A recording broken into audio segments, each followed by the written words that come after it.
51 নম্বর।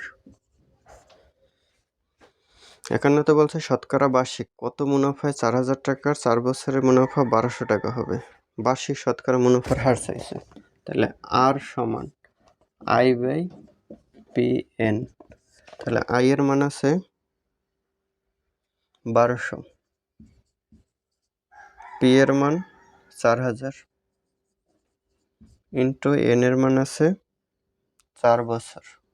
2 শূন্য বাদ 4 3 4 12 আর পার্সেন্টেজের জন্য তো 100% আসে। এই 0 0 বাদ 4 দিয়া 2 জায়গায় 5 3 পেশা 15/2, তাহলে 7.5%। এটা অ্যান্সার আছে ঘ নম্বরে।